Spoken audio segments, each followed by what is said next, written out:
Welcome to Reality Quest. This episode is brought to you by Jay and Kelly's Brains, an instance of hashtag thoughts on thoughts. And we will be reflecting on the episode with Gwyn. That would be episode 9 on Forging Worlds. But this will be a mix for sure. We're going to go back over some of the things that we talked about that particular recording with her that we've been mulling over for the past 6 months because it was a while ago. And then I think beyond that, we're just going to end up meandering into some other topics that are just interesting now. Yeah. So, I love it. Let's do it. Cool.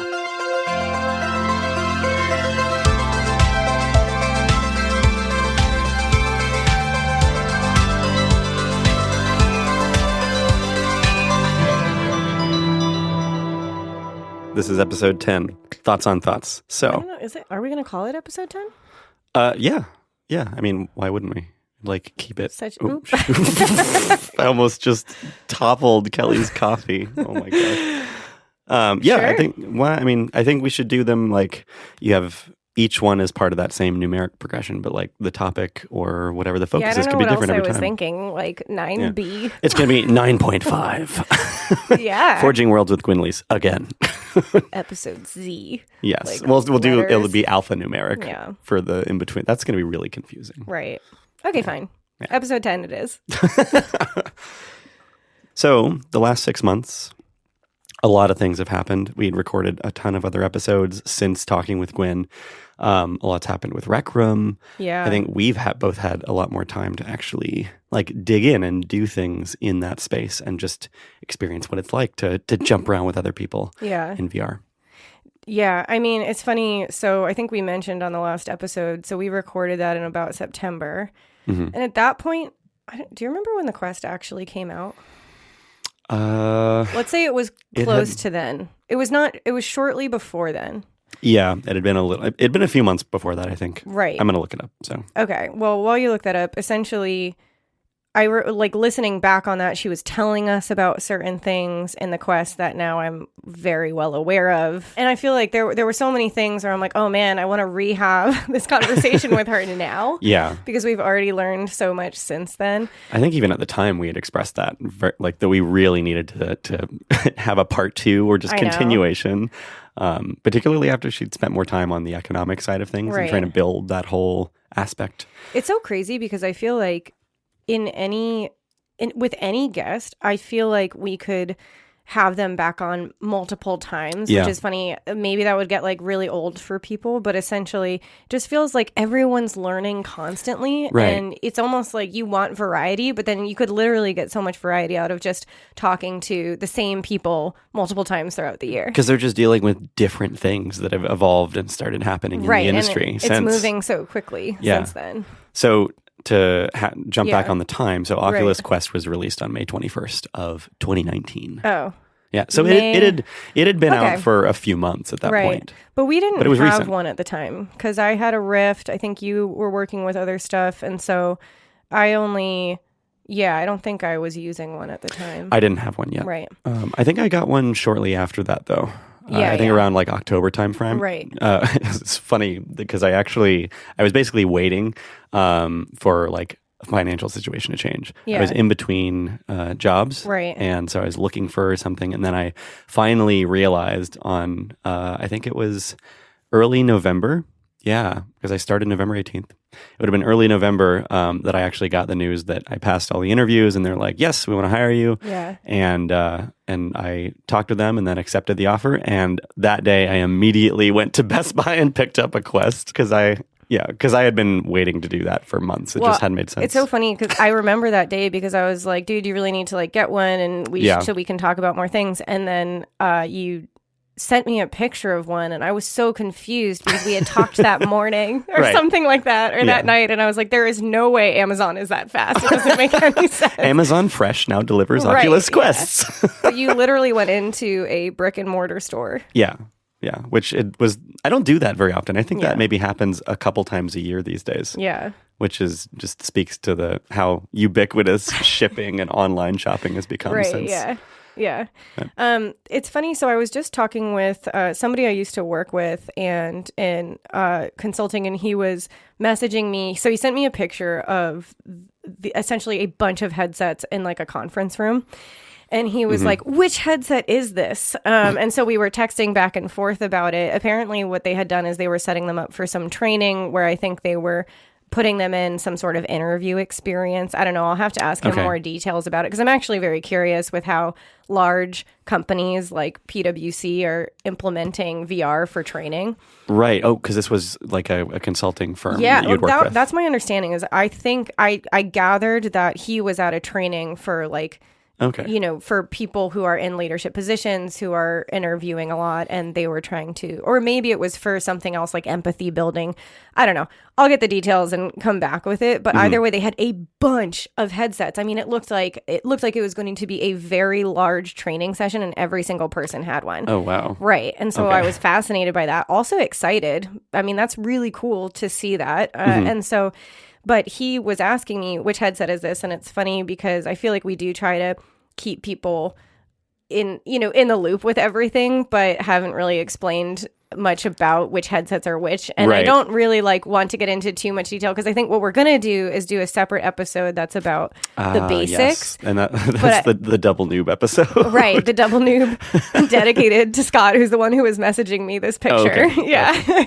But the reason I bring that up is because we're talking about Quest a lot. And so the reason Quest was such a big deal and that Gwyn brought it up and we're talking about it now is because it was the first standalone done by Oculus that basically which is a Facebook company. Right. It was the first headset that was like affordable and standalone that essentially really that was adopted by way more people and made it easier to just like pop on your headset and not plug it into a bunch of computers. Right. I'm being a bit hesitant in the sense that I know that Microsoft made standalone headsets before then. There's been other devices that were standalone long before that. Right. But it was the first one. It's really the first one that kind of gives you a really compelling VR and immersive experience. Yeah. It's capable of room scale, has like that 6 degrees of freedom. Right. Like adjustable IPD or that distance between your eyes, the interpupillary distance. Yeah. All of those things kind of built into a headset that then also has inside out tracking. So you can hold these 2 motion controllers, move around your room, and it tracks everything that you're doing in a way that just feels pretty natural and doesn't take a bunch of setup. You just put it on and then map out your space. You don't need to plug. It's mobile, so you don't need to plug into a computer, even though now they're coming out with ways to be able to also have the depth of a computer-driven experience. I think it's a much smaller audience that's actually going to make use of those features. Right. But yeah, it is. They have since, I think it was in October or no. Not October. It would have been in November or December. They I believe announced that the link in October. Yeah, it's just you can plug it into a more powerful computer. Yeah. So for people who don't know much about that, I mean, the Quest is really worth looking into, and it's essentially like what you should buy now. Because for somebody who, I mean, you do essentially, if you want to have just really experience VR in the easiest way, Quest is the way to do that. If you go anywhere that is standalone mobile but lower, such as the Go or something like that, which I think they're not even really producing anymore, you don't get anything more than 3 degrees of freedom, which just means that essentially you can just like pan your head around, but you don't have any depth where you can walk into the experience and like move around within it. So it's super, super limited.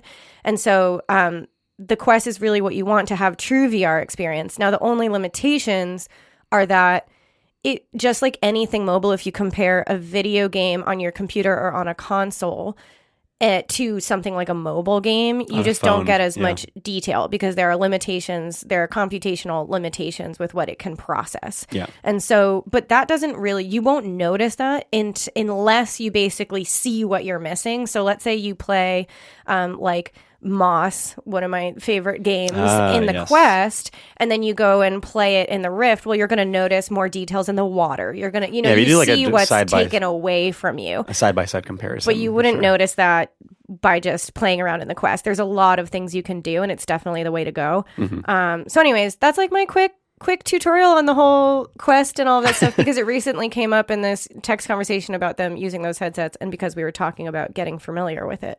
Anyways, okay, cool. Enough of that. enough of that kind of semi-boring stuff. I did take the quest home with me over the holidays. Yeah? I mean, well, right. We actually talked about this in one of the intros for a previous episode where we had this whole experience of trying to connect from over distance. Yes. Like in Rec Room and then in Altspace. Yeah. And just had problems with general bandwidth. Right. But there were some other elements of that whole experience of bringing it home and sharing it with the family in various ways that were really interesting. My mom, my mom for one hadn't actually tried like a really compelling VR experience yet. What had she tried before? The school had basically, because she's a biology teacher, so she's a perfect candidate for someone in education, totally. In public education. Magic school bus. Yeah. What's Miss Frizzle? Miss Frizzle, right? That's your mom. Oh God! Have you ever seen that meme? There was one episode where she takes the students out to Pluto, like the minor planet. Yeah. Pluto. I love how you know that's what it's called now, because I feel like I can't keep up the drama of Pluto. I know, because it was 9 planets. So is it literally, is that the latest? It's called a minor planet? I'll have to double check. Because I remember seeing a thing that was like, oh, it's not a planet. Oh, wait, it's a planet again. Oh, God. What is the status of Pluto as a planet? I love this. It is a minor planet. Yeah. It's an icy dwarf on the Kuiper belt. The Kuiper. I believe that's how you spell it. It's Kuiper. Sounded like it could be Cooper, but got it. Okay. Kuiper kind of, I don't know, just seems like the right thing. Anyways, yeah, everybody knows Pluto was the 9th planet for the longest time, and now it's a minor planet. It looks like it's still officially a minor planet. I feel like now I just have a million questions about minor planets, but and like, how are there others? You know, and like, how does Pluto feel about being a minor planet? I think that there are a number of other minor planets out beyond Pluto, and so that was part of why they kept on discovering smaller planets that were still close in size. I think Pluto is the 9th largest that is outside of our solar system if you include all of the planets around the sun. Is that how they define a planet, by how large it is? I mean, seems discriminatory. Well, I mean, at some point you do have to say, well, this looks more like an asteroid. What's the difference between a mountain and a hill kind of thing? Right. Yeah. So like that's us just drawing arbitrary lines. I guess like what's the difference between a speck of dust and the Earth? Whoa. Because I mean, that speck of dust could have a whole biome of bacteria on it. Right. Okay, fine. Anyways, where were we? Miss Frizzle in the meme. Yeah. So Miss Frizzle takes the class out to Pluto when it was still the 9th planet in the solar system. Yeah. And they get out of the magic school bus and they're all sitting there like hanging out. And for some reason, I think they've visited all of the planets at this point, and so they're about ready to go back home. Yeah. And you know the twins that have the like really frizzy red hair? I don't remember that much detail. Well, I remember that Miss Frizzle had frizzy red hair. Miss Frizzle had frizzly hair. Hence the name. Yeah. Yes, but there were these two twins that would always they were always at each other's throats and like fighting and whatnot. And they were arguing with one another. And then one of them was like, I'm going to prove a point basically because, you know, I'm going to win the argument basically. I'm just going to take my helmet off. Yeah. To prove that you can't breathe out here or whatever. How dramatic. He literally like dies for a second. Oh my God. I don't remember these shows. I know. You gotta go to look it up in YouTube on the YouTubes. Okay. But literally his head turns into an icicle. Like literally just a helmet shaped icicle. And then they take him back into the bus really fast. He's dead. He's like straight up just frozen solid. And then he pops back up and he just happens to be alive, but he's got like a warmer like bag on his head in the classroom. Like a few days later. Oh my gosh. So like I don't remember explicitly that moment coming up in my childhood or like realizing that's what happened, but I definitely remember that episode. Whoa. And looking back on it. Did it like scar you or something? Because you have a pretty strong memory of it. Well, I watched the video. If you watch this video, it'll all come back. What's the meme then? Because you said there was a meme. Were you just saying? I mean, the video just became a meme again. Like the fact I see. It started making rounds on Reddit does anybody remember that one time the magic school bus actually killed someone? Oh my God. Wow, that's so awesome. And it makes me wonder, I'm like, what can you watch? Because Magic School Bus was one of the first things that came to mind for me in terms of what VR could do. Because like a lot of things came out immediately that was like, oh, check out the inside of a body. And I remember when in one of those episodes, they go through the inside of a body. And you're like literally swimming through veins. Right. And I'm like, this is amazing because I remember this is actually hilarious. I went to a hackathon and I was like, you know what I really want to do? I would love to just like do the Magic School Bus in VR. And of course, like I'm like just learning. And I remember specifically that one of the guys running the hackathon just looked at me in this very just kind of like, you know, okay, honey, kind of way. And was just like, you might need to like talk with Scholastic about that. And I was like, don't ruin my dreams. Oh my God. But yeah, anyways, love the Magic School Bus. Okay, so the reason we brought all of that up is because your mom is like Miss Frizzle, right? So so you had said her only experience with VR was in the classroom or something like that? Yeah. So her school basically ordered this box set of Viewmasters, which is a headset that you essentially, I think it comes with these generic Android phones. Okay. And you can get them in package deals that are relatively economic for educational purposes. My guess is they're just like, they certainly don't have 6 degrees of freedom. Right? No. It's not, which when you're talking to somebody that is not in this space and does not think about what it means to like develop an experience in VR or all of the different technical aspects of an HMD that matter in actually making a sort of evocative experience that just brings you in, saying that something doesn't have 6 degrees of freedom or whatever, it doesn't actually mean anything. Right. Literally, like that literally seems like just a bullet item. Like, what's the difference between a headset that doesn't have 6 DOF they have and to one like that does? experience it to understand, right? Yeah, like why does that matter? It's not obvious. It's so like Sorry, I'm stretching. Sorry. I thought you were pointing across the room with your toe at the wall, like, look over there. Jay got really distracted because I'm trying to stretch my leg like in his face as he's talking, but I have like a really bad back, and so I'm just going to be stretching while we're talking. I mean, just let's go with it. We're going to record and do yoga at the same time. Honestly, it's kind of what I need right now. So. Okay, so do it. Go with it. Anyways, okay, Viewmasters, they suck, whatever. Your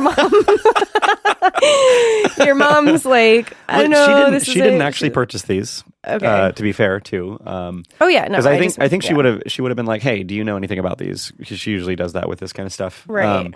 But the school just happened to have bought these at some point in the last couple of years. Okay. So they had a stock of them in the library. So she pulled these out and started using them in some classroom experiments as a result of listening to these episodes. Yeah. So boop, boop, boop. Here is a direct effect of Reality Quest is 30 kids or something got to go on these expeditions in Google Expedition or Tours or one of those experiences where they actually just travel to different places. Yeah. And she said they really liked it. She also had some feedback about specific things like the kids were getting some of them were getting a little bit nauseous or whatever. Yeah. Or feeling kind of uncomfortable after about 15 minutes or so. Mm-hmm. And I believe it's probably because there's no IPD adjustment or like that inner pupillary distance on these kinds of headsets. And even when there is, it definitely doesn't keep you from feeling nauseous. Right. You're still not in the 6 DOF difference matters a lot because it means that you can actually move your head around in the space rather than being static in a central location. Right. So that you can spin around or look up and down in the environment, but if you lean forward with your head, you won't actually see that movement response in the experience. And all of a sudden, your inner ear gets confused and your brain feels sick because your physical movement in reality does not match what you're seeing. Right. Which is why I imagine that's really hard for kids because when we did, we had a experience that we created for a museum and we had to use Oculus Go's, which were our 3 degrees of freedom. And so the ideal is you want people to sit in a spinning chair. Mm-hmm. And the reason is you can look around and you can see depth, but you can't, you don't want to move forward and back. And so you want people to sit, but a lot of people will just on their own, they'll just stand with the headset on. And if you stand any type of movement back and forth, to your point, is going to get thrown off a bit. But a lot of people don't know the difference between these headsets and just expect to be able to move in whatever direction they want and won't realize that will make them sick. So anyways, so the feedback was a little bit of that. Yeah. So I was determined to bring home a headset to actually show like something that's more capable. Yeah. And so the Quest was a perfect example of that. I took it back on the holiday and I shared it with my mom. And I also shared it with my grandmother and my little brother, who loved it. He was playing the Vader Immortal experience. Nice. Which he freaking was so into that because he's been really into Star Wars lately. But my mom was a big fan of this, just from the she did the whole intro experience that we were talking about with Gwyn, where you jump in there and you like fire off those little rockets and like throw balls around and control the little remote control blimp. Yep. And then you jump in and you do the little like arcade style shooter thing. And then there's you dance around with this robot. Yeah, it was so awesome watching her actually like get into that because she was laughing to herself as she was doing this. As did I. I mean, it was really hard for me to listen back to that episode and hear Gwyn talk about that dancing robot because I had, now that I've experienced that robot since then, I had so much to say because I was, and that she kind of said it and like, you know, in passing, and we moved on. And now I realize that whole experience that you're talking about is amazing, their intro experience. And the dancing robot in particular really got me because I can already envision what your mom was going through, which is you look kind of like a dopey-doo as you're like, you know, I'm sure like from the outside, but I was just like giggling and dancing with this robot because essentially like for people who haven't experienced it, to give you a sense, it's like it sounds so simple that you're dancing with a robot, but I think what's interesting is that this robot essentially extends a hand to you and says, like, dance with me, and then it will say something like, spin me. And it's very intuitive. You essentially just kind of yank on their arm and they do a dance spin. Right, because you're using your hands. You're using controllers. There's like grip buttons and stuff so that when you naturally go out to reach and grab the hand, it just you feel it. It's pretty natural. Right. And it's funny because it is intuitive and realistic to a certain point in the sense, like you're saying, it's just like what you would kind of imagine. You don't really need directions. Your body kind of understands how to do it. Right. It might take you a second to figure out what it's asking. Yeah, what does the robot want? Right. But once you do that, it feels really natural and you don't need to think through it. So it's not really a puzzle. It's just like an emotional experience. Yeah. And also, but what's I think even more fun is it takes it a step further, which is, yes, it is like real life, but then when you spin him, he spins in a way that no human would really spin, right? So it feels kind of ridiculous, right? But it gives you these goofy, like amazing magical powers, as if you get to dance the way animated characters might dance, just like kind of have that flair and that excessive quality that you obviously wouldn't have if I spun really you. Exaggerated movements, stretchy limbs. Yeah, it was really interesting. It's like you're dancing with Gumby for a little bit. I feel like that experience also stood out to me because it was the only one that was part of that intro onboarding that had something else in it that felt like it had agency. You are suddenly in front of this entity, this robot thing, a character. It's got facial expressions and it looks at you and it wants you to do something, and you're just sitting there feeling you're looking at me. I have, okay, well, I guess let's dance. Right. And, you want me to spin you? Cool. All right. Whoa, this is ridiculous. Right. And you feel a little bit weird too, because part of you knows that you're in this experience and that it's not actually real. But then the other part of you, at least for me, was just enjoying having this sort of imaginary, like spin around with this robot. Totally. I mean, it totally cracked me up and I loved the robot. And then I think what's hilarious about that experience is at the end of it all, the song ends and then he just goes, okay, like, thanks. Do you want to dance again? And he extends his arm out. I danced with him like 10 times until finally there was no ending. It was just like, hey, cool. Loops. Do you want to dance again? Yeah. And the thing is, like, with his big bug eyes and all of that stuff, and it's fun. You're almost like, okay, I don't want to like disappoint you. So finally, I just had to be like, too nice. I just had to be like, no, I don't want to dance again. Like, I have to go. I just can't dance here all night. And I'm like talking to this robot who obviously isn't hearing anything I'm saying. And then, and I think... I mean, it could be. You don't know. Yeah, well, I think what's funny is they could have taken that a step further to have you be like, no thanks, and have him be like, wah, wah. Like, okay, I guess I'll just wait here and just for like the turns next around person. and slinks off into the dark. Oh, that would be sad. Can you imagine? But that's how much they could pull. They had the power to do that, to pull on your emotions, which I think is really, really fascinating to make you feel like, oh my God, I can't abandon this robot in this dance room. Yeah. Anyways, so your mom had a similar, she was really like excited by it. Yeah. She loved it. Yeah. So I showed her that. I also took her through a bunch of the different passive experiences that you can do in... Oh gosh, what is it called? Where the consciousness or conscious existence? Oh yes, and a few others like that. They're 360 experiences, so they're not necessarily interactive, but you just kind of go the through conscious them. existence. I'm butchering that name, but that one isn't just. I wouldn't call that 360 because you are. No, you're right. It is 360. I mean, you can look. You can't move. You can't move. You're right. You can't move around, but you can look in all directions, and there's stuff happening all around. But it's not 360 video. So no, it's not filmed. Right. I guess I just want to distinguish between that because 360 video gets a kind of a bad reputation. Oh yeah, no, it's a fully rendered experience. It's a fully rendered experience that is passive and where you don't have agency and you don't move around. Right. It is an experience where you just kind of sit there and look around and soak in the environment as things happen and transform around you. Right. What is that platform called, though? It's an app in the Quest. Oh, it is? What? There's an app. You go into this app called like Launch or something, and there's a bunch of different 360 experiences. Oh! I know what you're talking about. It's Within. It is Within, or A Journey Within. So it was one of the apps that you could get for the Oculus Quest, and it has a bunch of different experiences, one of which was conscious existence, which is a very kind of almost psychedelic, trippy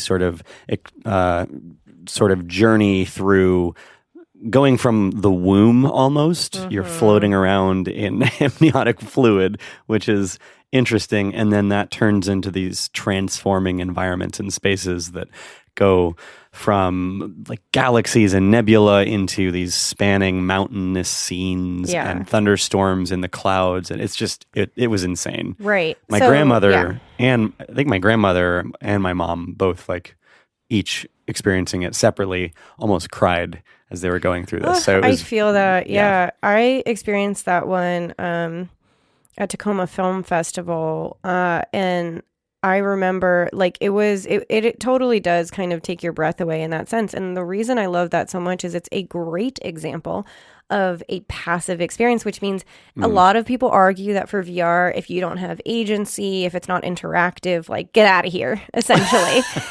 And there's no room for a film equivalent. Right. And I just disagree because I think that not everyone wants to put in a lot of effort. They want to be entertained. And sometimes you want to put action into that and be puzzled or explore. And sometimes you just want to sit back and be entertained and feel something. I mean, kind of how I always talk about roller coasters and how a lot of my inspiration for VR experiences and education came from that kind of immersion within like Disney roller coasters and immersive experiences. You're not doing anything. It's taking you through something. It's an experience on the rails. Exactly. Basically. Yeah. And I think that you can do a lot with that without forcing people to interact in some way. Right. And conscious existence was a great example of that.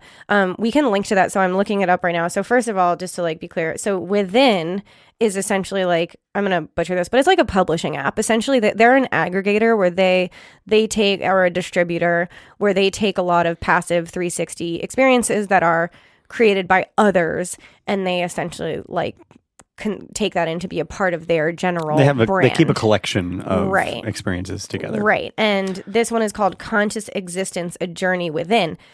But that A Journey Within, and then also on the app happens to be called Within, which has been around for a while now. Thanks for clarifying. Yeah. But we'll actually link to this in this episode's notes on our website, because I mean, it's definitely not the same, but if you don't have a headset and you want to just get a sense of what we're talking about, you can watch various things like trailers and version. the 360 version, right, where you can kind of spin around. And it's probably cool to check out some of those things like that. So yeah, it is.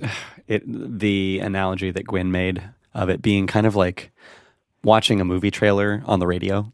It definitely is very comparable to that. When you see something through the frame, but you can't actually jump into it. I know, it's just not the same. No. But at least it provides some sort of visual with what we're talking about if you're curious about it.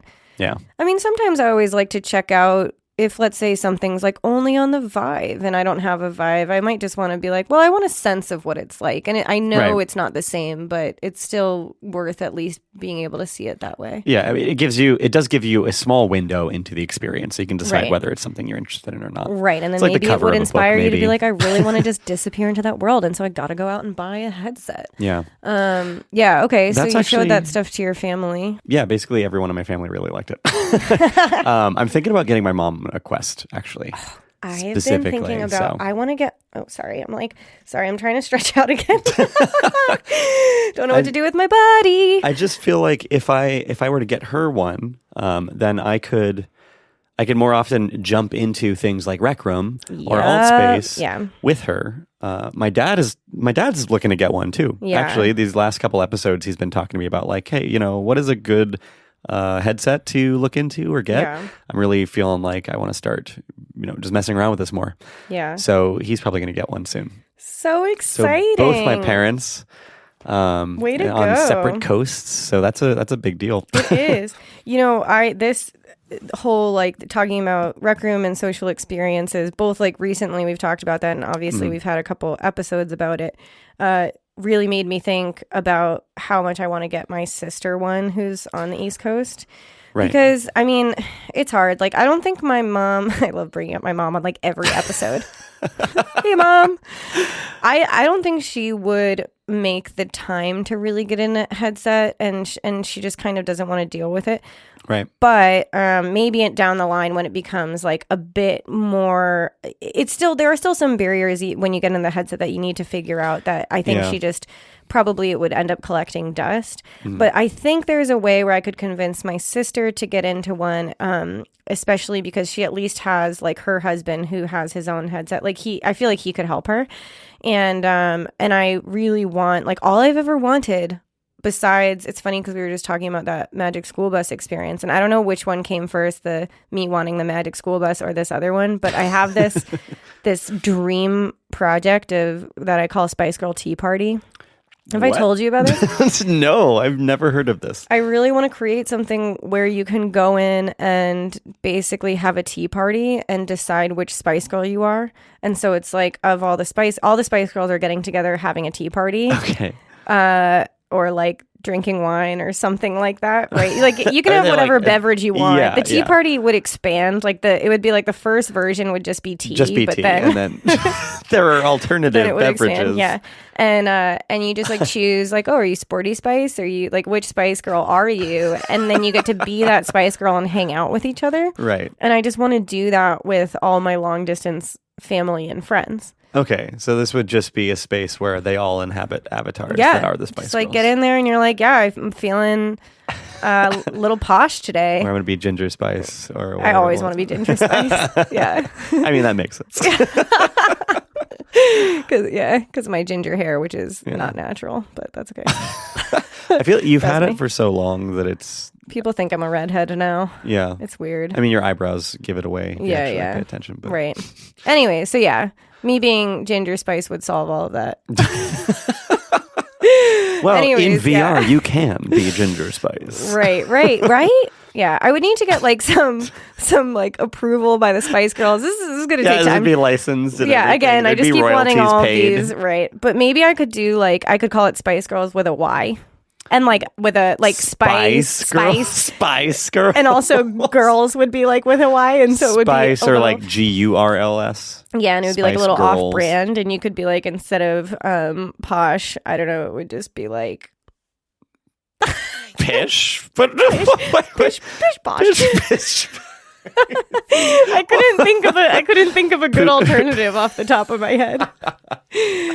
Instead of Ginger Spice, it would be like turmeric. Turmeric. Turmeric. Parsley Spice.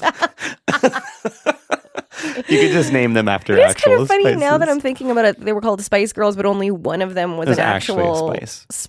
Well, Yeah, like nobody puts a little spice. posh in their stew.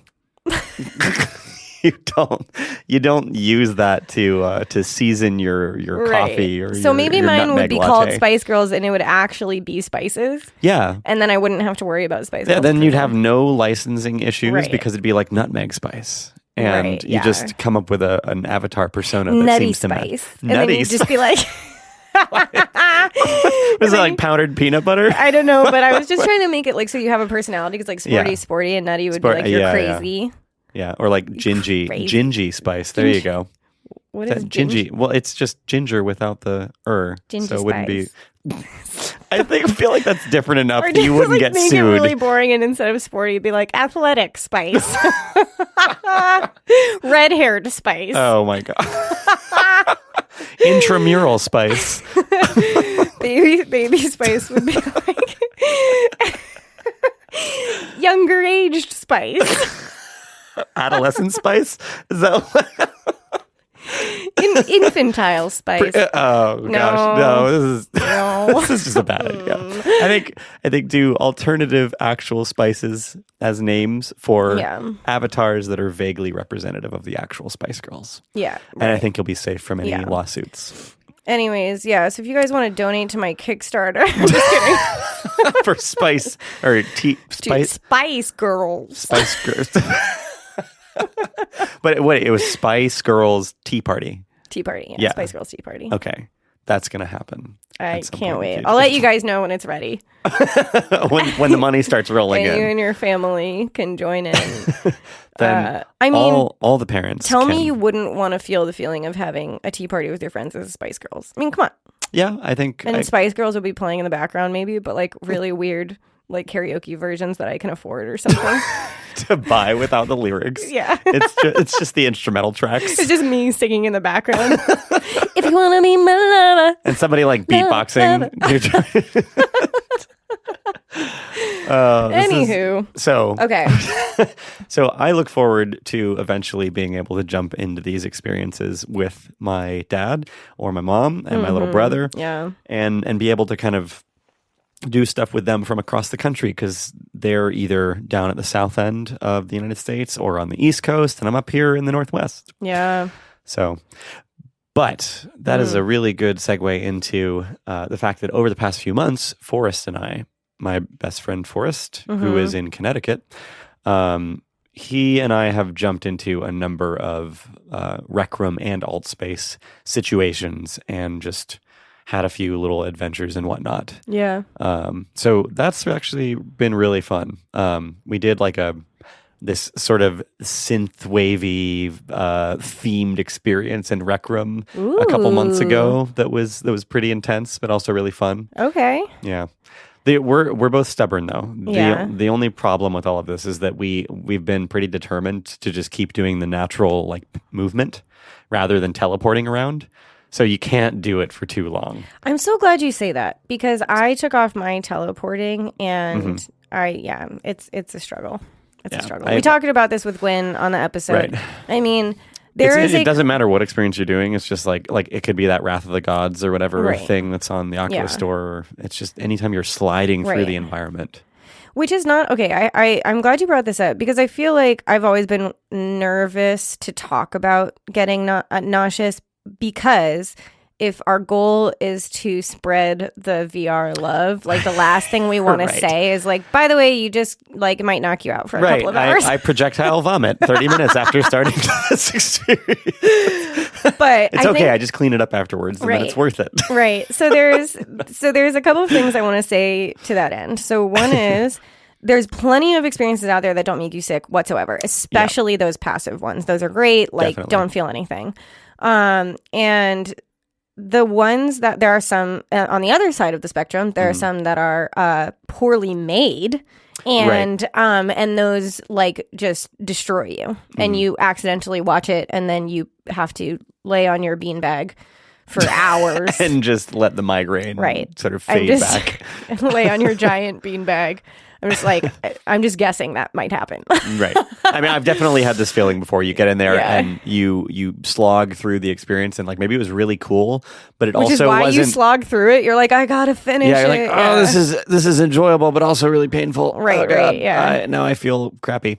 But like, it's there's so much experimentation going on. Right. I feel like that there's still lots of experiences out there that it's very easy to have a poor time to get really sick while you're going through it and not really come away with a positive impression. Right. Yeah, totally. And then there's the ones the like these somewhere in the middle experiences. And I think Rec Room and like any social space has this anything where you can like move around and it's well done, but you still have to move around, whether that's teleportation, which is like you're choosing a spot and reappearing there. Even that can get you after a while kind of sick. And then the joysticky version where you're moving around. The joysticky aspect, I feel like it's just that we are trying to directly recreate the experience of being first person in a video game, a traditional two-dimensional screen-based video game. Because it just feels really unnatural, having spent most of my life playing games like Skyrim or Halo or Minecraft or whatever. Just moving through an environment like you're running through it. You're not hopping through the space like a teleportation, right. Like the teleporting situation is with a lot of these. But that was kind of the current necessity to make it so that you don't get nauseous from that that difference between movement from your inner ear and what you're actually doing, which is just standing still. I feel like teleportation, as you're saying that, for people who haven't done it, it's like, imagine if every time you had to move, you had to do like a really like a long jump. But as soon as you jump, you just appear at the place where you would have landed. Right, like it's not as physically strenuous, but it's just like you have to kind of like recenter yourself. That would be horrific. Like turn in the right direction and then like prep yourself and be like, whoa! Yeah, like if we were all just leapfrogs, if we all had to just look, okay, I'm going to land 20 feet over there. Yeah, and it's always like slightly off. Yeah, and you're just like, and then when you want to go really close, you're not quite there, but you just want to do a mini jump. Like it just makes it hard, which is why it's so much easier to do this joysticky, the technical term for it, joysticky. Right. smooth transition through the environment. I don't know what the technical term for that is. The smooth joysticky movement. Yeah. Joysticky navigation. Yeah. Right. A lot of people like doing. I mean, it's conducive to a more it's advantageous in certain settings to be able to move around smoothly. Yeah. And then in others it's a disadvantage, and it's unfair to be in the same space if there's a competition element there with people that are teleporting when you're using smooth movement. So you could be in VR, particularly with a platform like Rec Room that is cross-platform, meaning some people are on mobile, some people are on desktop, some people are on a headset. Yeah. When you're in a headset, maybe you're doing teleporting. So you're just blinking into existence in that spot, and then you blink into existence 30 feet from there. And then you phase 30 feet to another spot. And if you compare what that is like in something like paintball in Rec Room to someone that's actually using a gamepad or a joystick to move around, like that's problematic because that's a huge advantage over people that have to actually move through the space. Yeah, makes sense. In a physically reasonable way. So I don't know exactly how they've been sort of handling the differences there, and if they kind of cordon those different groups into different game modes. Yeah, interesting. Because it seems like it just wouldn't be competitively reasonable to have them all in the same space. Well, and even if they make those, like, if they distinguish those rules, it's just going to keep changing, because I think locomotion is one of the biggest areas for improvement. Yeah. And that's going to be a variety of things, whether that's just literally, I mean, we talked about, honestly, I'm starting to lose track of when, but at some point recently I told you about the under presents and how you pull the environment towards you. Yep. And I didn't get sick that way at all. And I thought that was fascinating. Yeah, which is really interesting, because even in the Vader Immortal experience, when you do that going up a ladder or climbing a wall or anything like that, it doesn't feel weird to move smoothly, because you are pulling you're moving yourself your arms. through. What is that? So I don't know, but I felt this way really early on, because I noticed that there was this game somebody did at a hackathon that I loved so much where you are, and I'm hoping that I'm not repeating myself. It's always hard to I'm like, have I told this story before? But whatever. Yeah. Hasn't been mentioned in a previous Right, episode. whatever. I'm just going to go for it. So essentially these girls, this like amazing team made this experience where you're an alien inside of a giant human's body. And you're trying to pretend like kind of like Men in Blackish. Yeah. And and you're in a grocery store and you're trying to not give yourself away that you're an alien. Oh, that you're like 6 aliens inside of one human body. Right. And so it's you and the grocery store clerk. Right. And the grocery store clerk is very suspicious of you. And the whole game is to try and get through it without him, the grocery store clerk, throwing you out because he's caught you that you're suspicious. Right. And the way you know that you're getting close or not to getting thrown out is that the clerk has like 3 versions of emotion and his eyebrows just keep like going down and down and down. You're like looking back at him every now and then. Right, and he's like, and just looks like angrier and angrier. Yeah, it's the suspicion meter. Right. And what you're supposed to do is go shopping and try to put these like giant things of fruit in a shopping cart, but you have like really little control of your arms and you keep just kind of like accidentally knocking a bunch of your arms are flailing across the shelves. Yeah, exactly. Like you just keep knocking things over and you're like, God damn, like it's really hard to control yourself.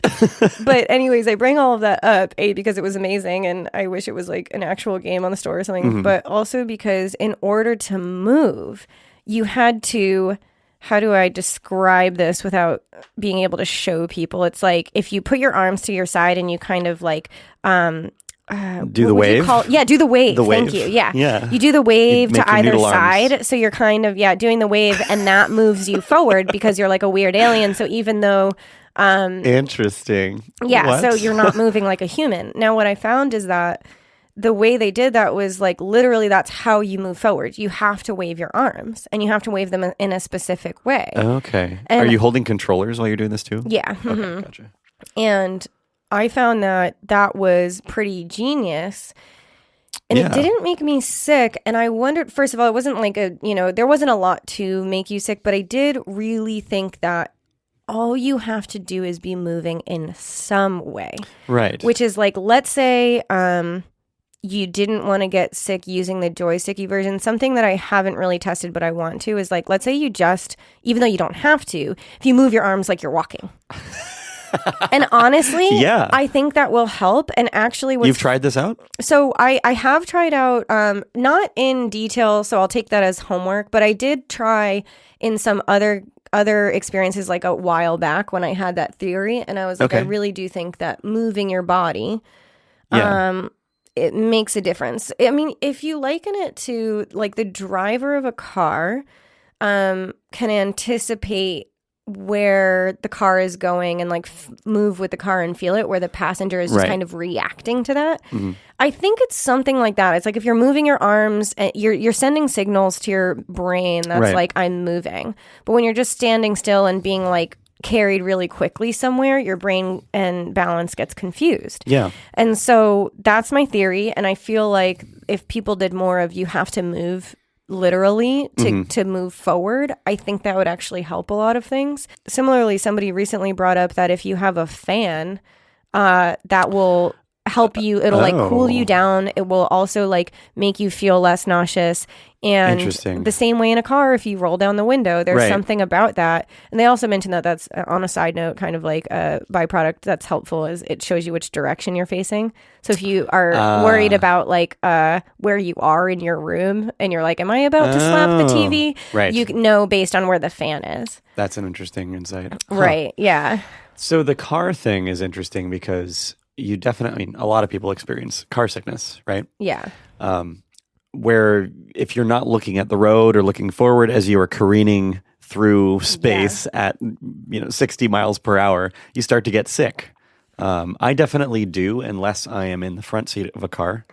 So I remember as a kid being on road trips with my dad, and I couldn't read a book in the back seat because I would start to get really bad car sickness. Oh my God, yeah. But even I could in the front seat. I get that. I could in the front seat.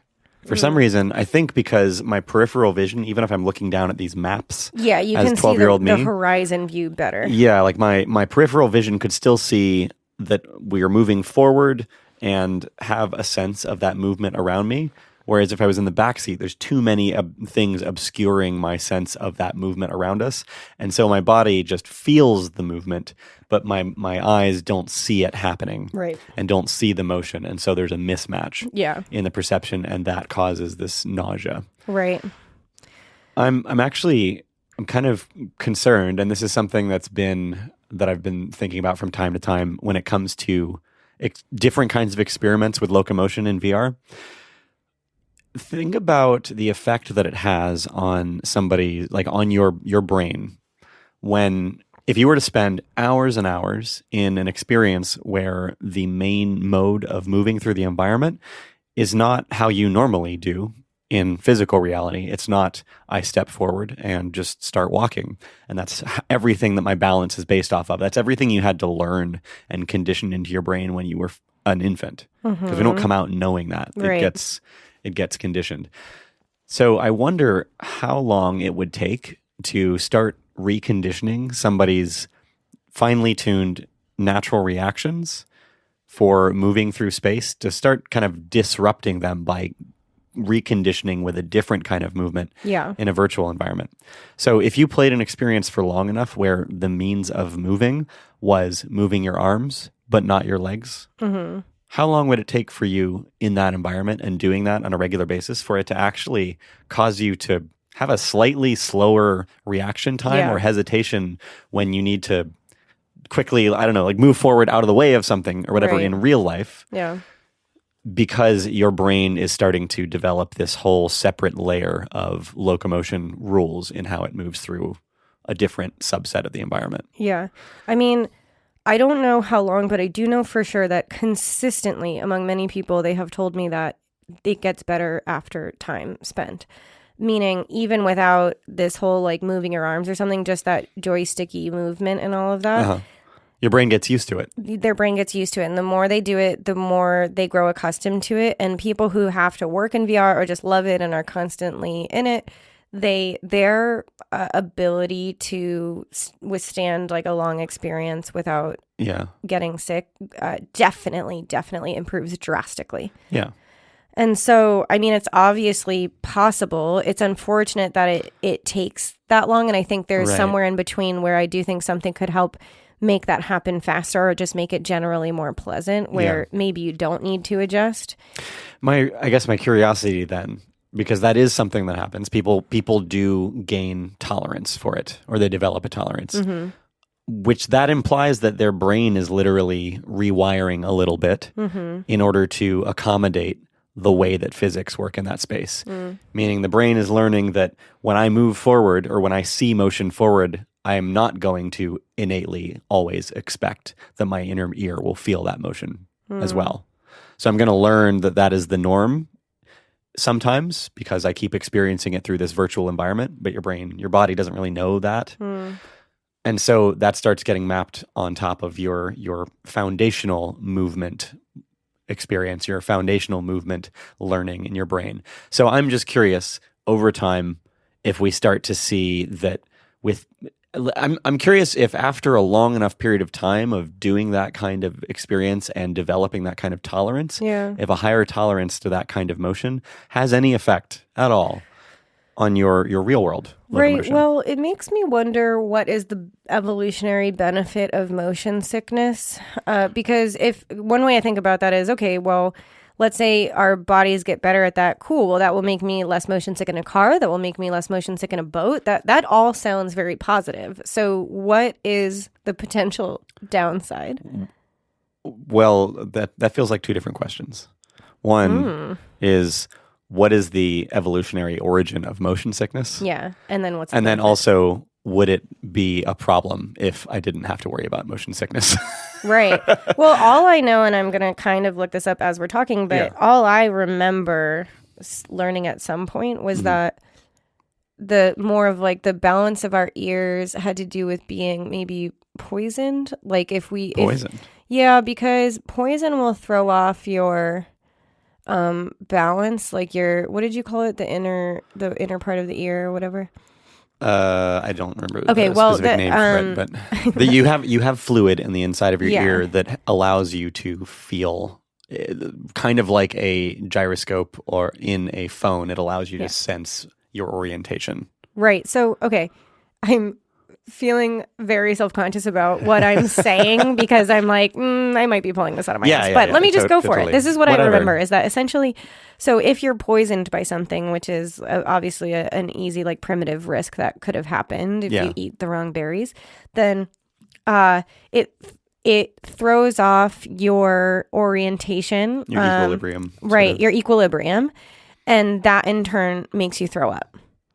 And so you would throw up the poison and get rid of it. Oh, interesting. I've never heard that honestly, before. I mean, I'm like, I don't know where I heard that if I made that up out of my own head. And it could be totally wrong. And maybe I'll find this as we're talking. We should definitely like validate something. that. But if that is an effect that certain poison or toxins have, that seems plausible. I'm trying to think of other reasons why, like evolutionarily, why would humans that have a stronger sense of motion sickness have survived more so? Like, why would more of us with sensitivity to motion sickness and sensitivity to this mismatch between your brain sensing that motion around you and your body's actual movement through the environment? I feel like some of that could fundamentally just be explained with the anecdotal observation that if you have a poor sense of balance, we should look this up. But what if people with a poor sense of balance are also less sensitive to motion sickness? 100% pulling that out of my ass. Right. Because if people that have a worse sense of balance are also less sensitive to motion sickness, then you would guess that level of sort of numbness to physical orientation would have selected for people that were more sensitive, that did have a better sense of balance. Yeah. So you'd imagine that if there were humans at some point that were born with really, really poor sensitivity to that kind of orientation, they probably wouldn't have survived very long. From an evolutionary standpoint, because they like that affects your ability to move through your environment at a very fundamental level. Right. But then the other question is like, okay, but a lot of people get motion sick very easily. So obviously it didn't like rule it out entirely. It was like there had to be an advantage to that too. I'm not saying that motion sickness would have been selected out. I'm saying that people that didn't experience motion sickness, and if that has a relation to like just innate sense of balance in general, they would have been selected out. Like they would not have survived as long as people that were more sensitive to orientation did get motion sickness, but had a good sense of balance. Right. Sorry. Okay, I think I misheard you the first time, but also because I was like multitasking and looking this up. Right. So, okay, yes, we're on the same page. Okay, so here, we'll provide a link to this because I'm about to read something that I'm not sure is going to be helpful, but it's motion sickness, an evolutionary hypothesis. The abstract, I don't know if it's going to give us any information, but it looks like it has a bunch of complicated words, so I'm going to read it. Okay. Since the occurrence of vomiting as a response to motion is both widespread and apparently disadvantageous, it presents a problem for evolutionary theory. An hypothesis is proposed suggesting that motion sickness is triggered by difficulties which arise in the programming of movements of the eyes or head when the relations between the spatial frameworks defined by the visual, vestibular, and proprioceptive inputs are repeatedly and unpredictably perturbed. Yes. Okay. Such perturbations may be produced by certain types of motion or by disturbances. This is like the fanciest way of talking about motion sickness. Is stupid. Okay, blah, blah, blah. Okay, by disturbances in sensory input or motor control produced by ingested toxins. So that's really funny because I don't know half the stuff it just kind of said. I don't understand where the toxins came in. I don't know either. It literally just said, hold on, it said... We need to look at this after the fact. Right, fine. It says the last would be the important cause in nature. It's talking about toxins. The main function of the emesis, whatever, being to rid the individual of ingested neurotoxins. Neuronoxins. Yes, okay. Its occurrence in response to motion would be an accidental byproduct of the system. So apparently I didn't pull that out of my butt. You pulled that out of some very obscure research. Oh, yeah. Interesting. Don't know how I knew that one. Okay, so motion sickness is a side effect of, potentially, a side effect of our evolved ability to vomit and develop nauseousness and vomit in a response to ingesting toxins. So it says in that one random paper I Googled within seconds. So we'll provide a link to that as well if we find anything else that's interesting. Oh my God, it would be so cool. We've talked about Kurzgesagt. It's in a nutshell. In a nutshell. Yeah, it's the German studio. If they did something about that, I'm like, just give me that would be cool. deets about motion sickness in a nutshell. Maybe they have it. Who knows? Yeah, Anyways, anything we'll find, we'll link in our website if you guys are all curious. Cool. Yeah. I feel pretty good about that. I would love to talk about, you were talking about some rec room experiences, and I also had one recently that I'd love to talk about, but you were talking about your kind of like escapades with Forrest, yeah. Did you have any interesting experiences? Just all good things. Yeah. All good things. We jumped into Rec Room for a little while. And like I said, we did this like synth 80s inspired sort of thing, survival thing for a little bit. There were like robots and stuff everywhere. And that was kind of fun. And then we jumped into a few different public areas and just were interacting with people, throwing snowballs around, roasting marshmallows on a fire and all that stuff. Yeah. And then we were also just in an open room where we could just generate anything. And so we were just going crazy in there and like dropping all these crazy objects and stuff. But it was just fun because it feels like you're hanging out, right? It doesn't really feel all that different. Obviously there are limitations to what you can do, but you're hanging out with a friend, you're hanging out with a family member, whatever. The presence is there. You don't question that. All of the questioning comes around how can I interact with things in the environment, but you're clearly here with me. We're doing this stuff together. Yeah. So it's so cool from that perspective. We also jumped into alt space and we experienced a couple concerts. Oh. Yeah. So there was a live performer. That was really fun. I hadn't actually done that before, but somebody was on stage playing music and the crowd was responding to them. And the applause sort of thing is not clapping. It is these little like emoticons, right? Yeah, type emoticons that pop up above your head. Yeah. So people would do like the clapping emoticon. Yeah. But it was really fun. Yeah. There's some really good musicians that actually go in there and do shows. So fun. And there's like comedy tours and all kinds of stuff. We were actually really looking forward to spending some more time trying to construct this sort of home space. Because in alt space, you don't just have a dorm room. It's specifically like you have a small rooftop penthouse type thing. Right, yeah. You can customize. I actually went and played a lo-fi hip-hop video on the TV inside of the room, and then we were hanging out on the porch. And there's lo-fi off in the distance in the environment, and you're like looking down into the city below and cars passing by, and it's really cool. So great. So I know that you and Forrest have always done things like this before VR was popular, because you would do role-playing game or like any... Well, we did do that kind of stuff. We also did skits. We did Minecraft was the big one too. Right. So what do you feel, given that you guys have had a lot of experience with trying to meet across long distance and be social? Is it just kind of plain and simple, like it just feels more present together? Or why choose, like, would you go back to kind of Minecraft or other ways? Or do you feel like, nope, I definitely want to stick with meeting in VR? Meeting in VR at this point did not feel superior, just objectively. It's different. Yeah. We definitely, so we still will meet up in other spaces that are virtual environments, but not necessarily in VR. We're talking Minecraft or in these sort of competitive online games that are just fun to play together. We picked up one recently where you can actually just duel, which we used to do when we were in high school and college. So it's very reminiscent of that. So it really just depends on like, what do we feel like doing today? Like we both have a couple hours here to hang out, essentially. Right. So what space do we want to jump into? And that could be Minecraft. It could be Rec Room. We've definitely come back and done that a couple different times.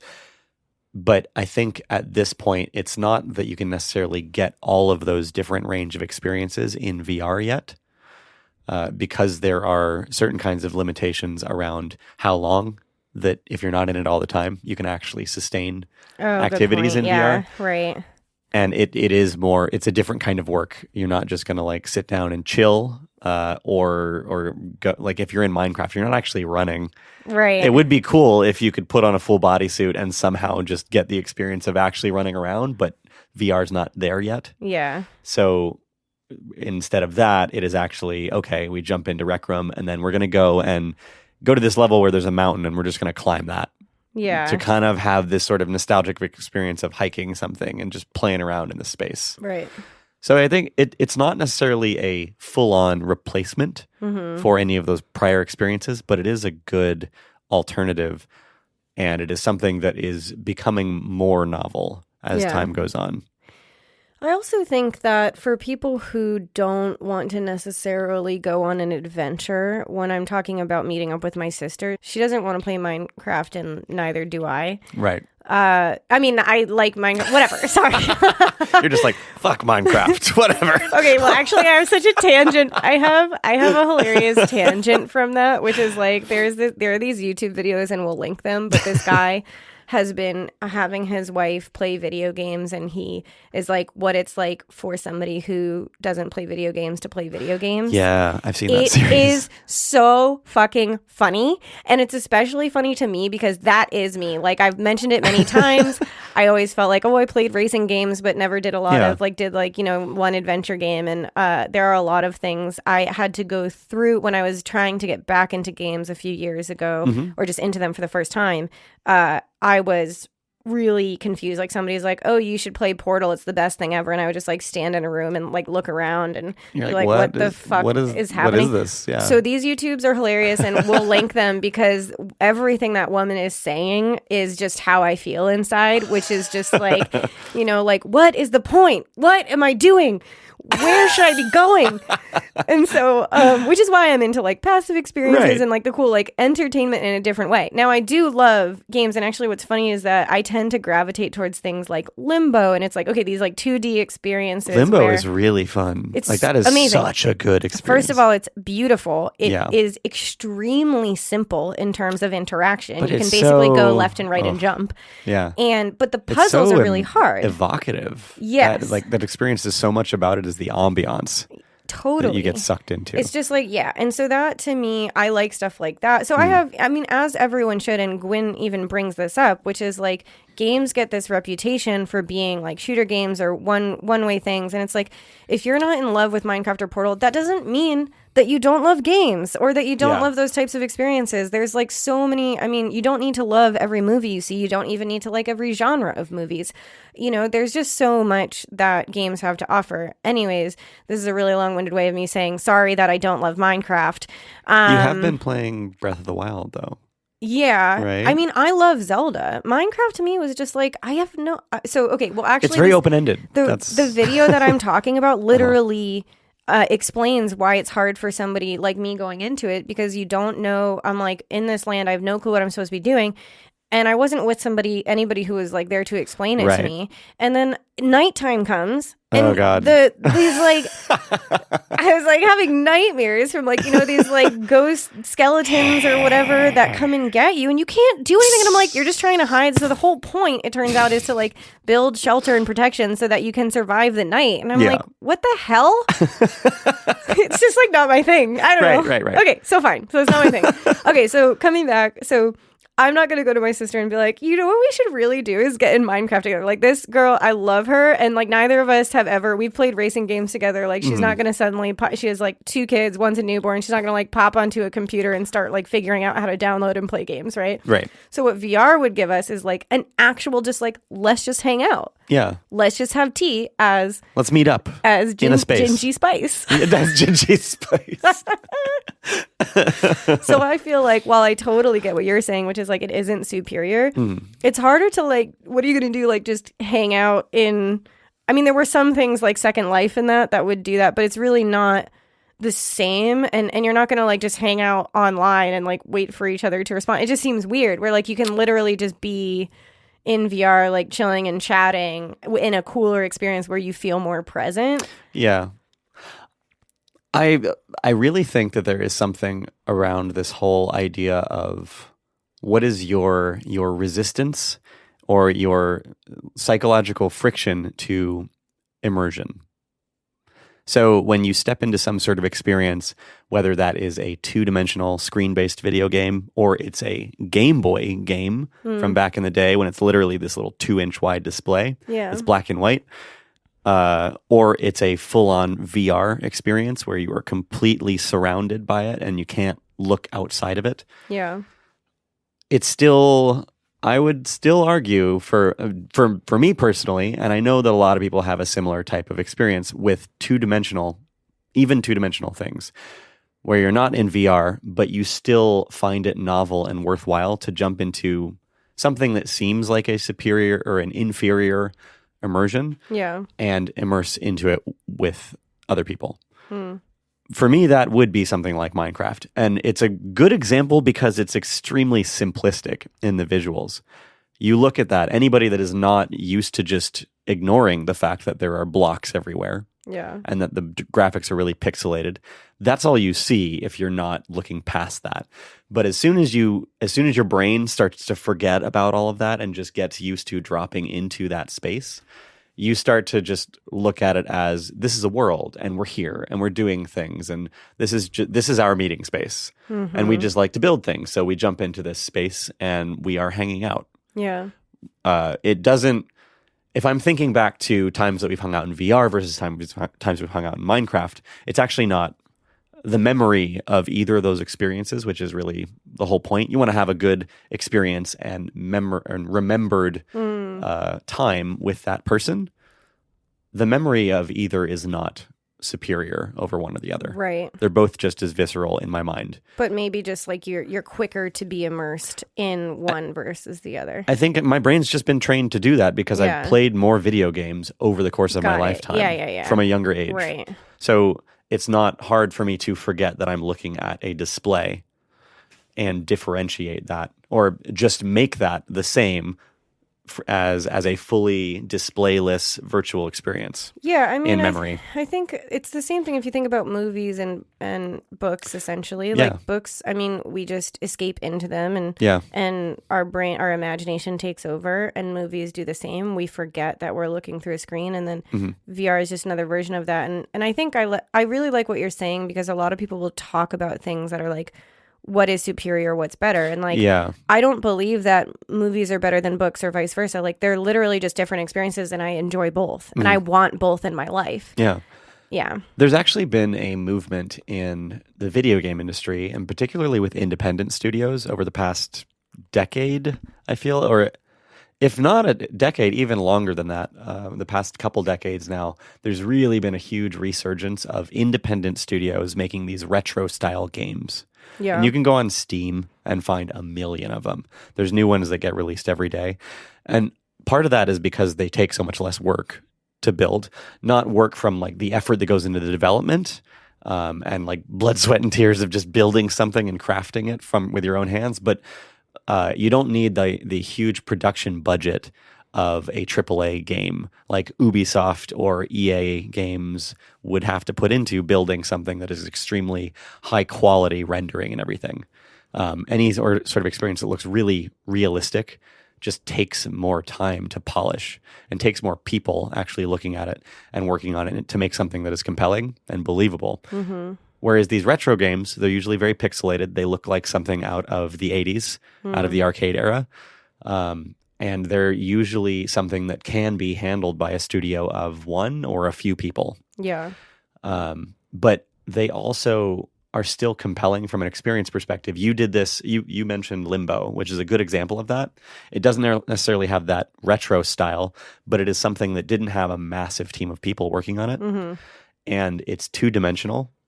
not even in the fact that it's like a 3D rendered game. It's literally you can only go left and right and up and down. Right. But it creates such an evocative experience if you can let yourself just. But it creates such an evocative experience if you can just let yourself get past the fact that it's 2-dimensional and that you can only move left and right, and you just drop into that space, into that environment, like a book. And your imagination, I think your imagination plays the key role there in filling in all of these gaps in reality versus the 2D experience that you're having. Totally. It makes me think about, I always think of graphic novels and essentially like, comics, again, that's like a really stripped down version of a story. You have like a storyboard and you're literally filling in the gaps with your mind. Movement. And literally movement. Graphic novels are amazing. And by the way, similar to games, they get a certain reputation, but I love graphic novels, and I have found some really powerful stories that had nothing to do with like superheroes. I mean, one I read, which I absolutely love, is called Day Tripper. And that's about a guy whose job is to write obituaries. And he keeps imagining his own different, like his own death and different ways of his death and like what that would come to and what would happen in his life. It sounds really morbid, but it's like, I can't explain, I can't explain how beautifully it was written and the images and all of that. And that's just, and one other example I'll give is there's this one called The Best We Could Do. And it's about refugees from Vietnam. Okay. And it's called just The Best We Could Do. The Best We Could Do. Okay. And I'll provide these in our show notes, but it's just absolutely beautifully written. And it's, you know, obviously that story has nothing to do with superheroes. But the point is, those are really beautiful ways that people decided to express those stories. And yeah, you could do that in different ways. But to your point, all of these are just different forms of expression. There's not one that's necessarily better than the other, even though people just really are dying to prove that, or to say like, you know, people always be like, but why VR? Why would you do it in VR versus just doing it in a movie? It's like, I don't fucking know. To experiment. Why do a graphic novel instead of write a novel? Like, I just feel like there's so many ways to do it, and any of those ways, if well done, is valid, and you will escape into it, and you will appreciate that story. You could tell a graphic novel story in a regular novel. You can't. You're not saying that like one is, oh, this is definitely a better story, like Vietnam refugees, like, oh, definitely a better story to tell through graphic novels. It's like, no, there are plenty of books about that, plenty of movies about that. So just like, I don't know, do whatever you want to do. And to your point, like do whatever the hell you want. Yeah, just like do whatever the hell you want. God. End Stop of arguing podcast. About it. Yeah. All right. Goodbye. I think I'm yelling at myself. Yeah. That was secretly a message to inner Kelly. Right. Yeah, totally. Yeah, I'm just arguing with everyone who's just like, why would you tell that story in VR though? It's got to be like very specific to that medium. And I'm just like, shut up. Anyways, now you know how I feel. Okay, but given all of that, I do have, so all of this is making me think of so many things, but I had like an experience in Rec Room I wanted to talk about. Okay. Which is also related to Dance Central, which I had an experience there. And I'm just saying this all out loud because I'm trying to track my own mind. And all of that is also related to like this gap of realism to abstract, in terms of like, well, we're talking about, you know, you can disappear into an older style game, as much as you can disappear into something that's more realistic.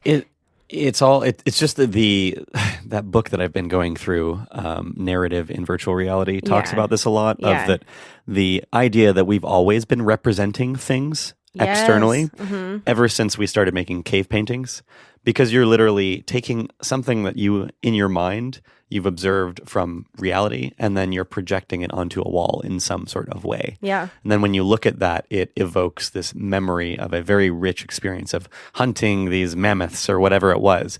But it's a very simple like crayon drawing on a cave wall. Yeah. And it's impressive that we can do that. And we've just continued to expand on our abilities and means of doing that over time with all these new mediums like books and paintings and VR and graphic novels and whatever, music, all those things. Somebody was just telling me about how there was this book they read, and I'll try and find it. I think it's called Invisible Ink. Okay.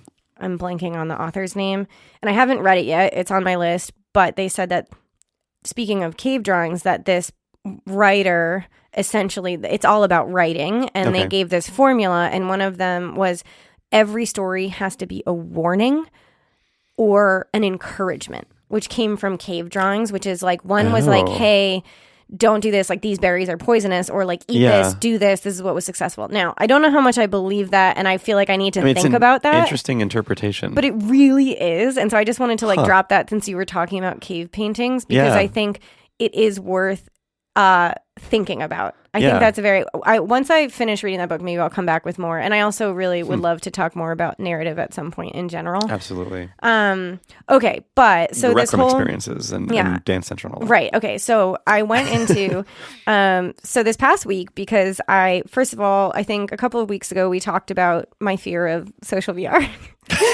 Yes. I'm like the most social person who can't do social VR. Right. Okay. Literally don't remember which episode we talked about that, but if you want to hear it, go find it. I think it was 8. It was like our thoughts on thoughts at the end of Mike's second. Yes, okay. So, and I took it as a challenge to try and do more social VR. And then we released the Gwyn episode where she talks about Rec Room.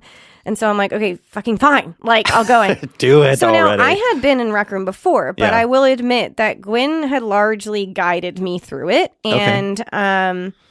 And so I've had experiences where, that was totally different, where somebody's actually helping me through and telling me where to go. They're showing you the ropes. Yeah. And I had told you in that last episode venting about it where, I had gone into alt space as Mike accidentally, and then everyone's like, saying like, oh, you have your like alt space badge on because he works for them. And they're like, you can just turn it off. And I was like, no, bye. Like, I just like absolutely like, you found out I'm a fraud. Yeah. Okay. So I'm like, okay, I decided, because I'm obsessed with habits, and I've been like reading a lot or thinking a lot about how you can form better habits. And one of these pieces of advice I got was create a theme for your year, which is interesting because we've kind of talked about how I do birthday questions, which is like a reflection and a looking forward. And I ask people, what do you want your theme for the year to be? Yeah. But I had never really thought about that hard. And honestly, I think most people probably forget their answer. But if you think of something that really resonates, it like really means something, you take the time to think about it and you go through a couple of options, you should be able to remember it, or maybe you write it down on like in if it was that important to you, then right. But the point is that then you build habits. Like instead of saying, okay, I'm going to run 3 times a week and blah blah blah, and like giving yourself these specific rules, which inevitably this thing was talking about New Year's resolutions. Inevitably, a lot of that fails. Yeah, you'll trip up and fail on specifics. But if you say this is the year of health, every decision point, so you're always going to, like, I'll call it mess up or choose. Yeah. But more often than not, if you envision it as kind of a branching tree, then more often than not, it'll lead you generally down the right path, because you're constantly evaluating your choices based on, if I choose this, will this follow my theme? Right. It's like, it's more of a lens through which you make all decisions. Right. Rather than a single choice to do the specific action. Right. Because once that fails, then, well, all your old habits are just back to normal. So I decided that what resonated with me this year was the year of play. Now, it's funny because I think a lot of people would be like, sounds so nice to play, but you know me well enough to know that I am the worst. I am the worst at playing. Intentionally playing. Right. I like studying. I like reading about things. I like productivity. Feeling productive, yeah. Right. And so sitting down and doing something just to have fun, it gives me anxiety. So I decided, but at the same point, I mean, this is kind of sad, but the way I allow myself to play is by thinking like, well, I literally need to, a lot of people who are good at, if literally your work is trying to create VR experiences to do something like that, you should be aware of games, and you should be aware of gameplay, and you should be studying those things. So don't be a writer that doesn't read anything. Exactly. Perfect way of saying it, right? Yeah.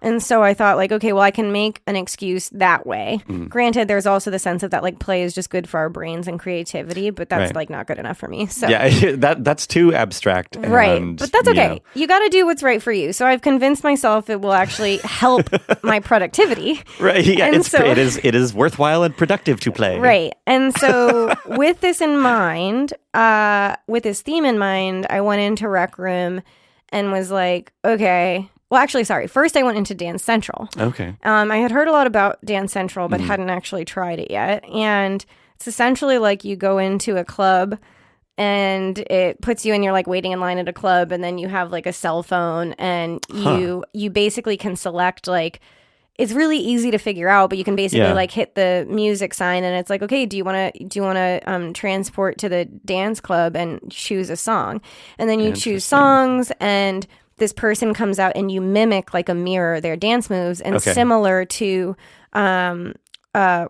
like Beat Saber or things like that, you're supposed to hit it on certain. So you're matching up movement with rhythm. Exactly. Okay. And some of them, I mean, are hard, and it's kind of like the people that you're dancing with are actually like, I'm like, I probably look absolutely ridiculous on the outside, but they look pretty good. Yeah. And well, they're probably doing like kind of legitimate dance moves. Right. Or what does that even mean? Yeah. I mean, but you're right. And so, of course, I was like panicking. This whole thing, everything was making me sweat, not obviously like dancing. Like from anxiety or the from anxiety. I'm like, oh my God, like, okay, well, what do I do next? And you have like options to go into different rooms, and one's like, oh, do you want to play like versus like choose a live person to dance against? Whoa. And you like create a dance battle. And of course I clicked on it, immediately clicked off. I was like, no. And then I just like, no, this is too much. And then now it's my year of play. And so I was like, Kelly, come on, you can do this. And then I clicked on it again and I battled. But I don't know. Honestly, I couldn't tell the distinction, and maybe I'll play around with that more. But anyways, so one of the things that I felt from this experience was like, one is that the people actually were pretty kind of not realistic, but they certainly weren't abstract. The people that you're dancing against. And what's funny is that like real people?